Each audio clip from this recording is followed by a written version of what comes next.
നമസ്കാരം. Raf talks ഫുട്ബോളിലേക്ക് ഏവർക്കും സ്വാഗതം. സൂപ്പർ താരം ലയണൽ മെസ്സി നിലവിൽ അർജന്റീന ദേശീയ ടീമിനോടൊപ്പമാണ് ഉള്ളത്. കോപ്പ അമേരിക്കക്ക് വേണ്ടിയുള്ള ഒരുക്കത്തിലാണ് അദ്ദേഹം ഇപ്പോൾ ഉള്ളത്. കോപ്പ അമേരിക്കക്ക് മുന്നേ ഒരു സൗഹൃദ മത്സരം, ഇക്വഡോറിനെതിരെയുള്ള ഒരു സൗഹൃദ മത്സരം അർജന്റീന കളിക്കുന്നുണ്ട്.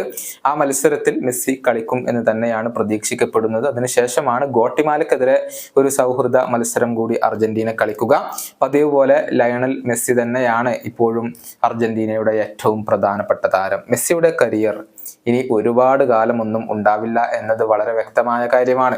അർജന്റീന ദേശീയ ടീമിനോടൊപ്പം അടുത്ത വേൾഡ് കപ്പിൽ കളിക്കാൻ താൻ ഉണ്ടാവില്ല എന്ന കാര്യം കഴിഞ്ഞ വേൾഡ് കപ്പിന്റെ സമയത്ത് മെസ്സി പറഞ്ഞിരുന്നു. പക്ഷെ മെസ്സി ആ ഒരു തീരുമാനം മാറ്റും എന്ന് തന്നെയാണ് ആരാധകർ ഇപ്പോൾ പ്രതീക്ഷിക്കുന്നത്. ഏതായാലും ഈ കോപ്പ അമേരിക്ക ടൂർണമെന്റ് മെസ്സിയുടെ അവസാനത്തെ ടൂർണമെന്റ് അല്ല എന്നുള്ള കാര്യം സഹതാരമായ ലിസാൻഡ്രോ മാർട്ടിനസ് ഇപ്പോൾ പറഞ്ഞിട്ടുണ്ട്. അദ്ദേഹത്തിന്റെ വാക്കുകളെ ESPN റിപ്പോർട്ട് ചെയ്തിരിക്കുന്നത് ഇങ്ങനെയാണ്: മെസ്സി വളരെയധികം ശാന്തനാണ്. അതിനേക്കാൾ ഉപരി അദ്ദേഹം ഓരോ ദിവസവും ആസ്വദിക്കുന്നു എന്നുള്ളതാണ് ഇവിടുത്തെ ഏറ്റവും പ്രധാനപ്പെട്ട കാര്യം. ഇവിടെ എത്തുന്നത് തന്നെ മനോഹരമായ ഒരു കാര്യമാണ്. ഞങ്ങൾക്ക് എല്ലാവർക്കും അദ്ദേഹവുമായി മികച്ച ബന്ധമാണ് ഉള്ളത്.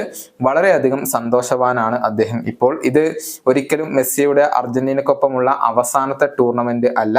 ഞങ്ങൾ അങ്ങനെ പരിഗണിക്കുന്നില്ല. ഇപ്പോഴും വളരെയധികം മതിപ്പുളവാക്കുന്ന ലെവലിലാണ് അദ്ദേഹം ഉള്ളത്. അതിനോടൊപ്പം ഹാപ്പിയുമാണ്. അത് മാത്രമാണ് എനിക്കിപ്പോൾ പറയാൻ സാധിക്കുക. ഇതാണ് മാഞ്ചസ്റ്റർ യുണൈറ്റഡ് താരം കൂടിയായ ലിസാൻഡ്രോ മാർട്ടിനസ് ഇപ്പോൾ പറഞ്ഞിട്ടുള്ളത്. അമേരിക്കൻ ലീഗിൽ മികച്ച പ്രകടനം നടത്തിക്കൊണ്ടാണ് മെസ്സി കോപ്പ അമേരിക്കക്ക് വരുന്നത്. അദ്ദേഹം 11 ഗോളുകളും 12 അസിസ്റ്റുകളും അമേരിക്കൻ ലീഗിൽ മാത്രമായി കൊണ്ട് നേടിയിട്ടുണ്ട്. അർജന്റീന ദേശീയ ടീമിന് വേണ്ടി 180 മത്സരങ്ങൾ കളിച്ച മെസ്സി ഇതുവരെ 106 ഗോളുകളാണ് സ്വന്തമാക്കിയിട്ടുള്ളത്. ഈ വീഡിയോയുടെ അവസാനിപ്പിക്കുന്നു. വീണ്ടും കാണാം.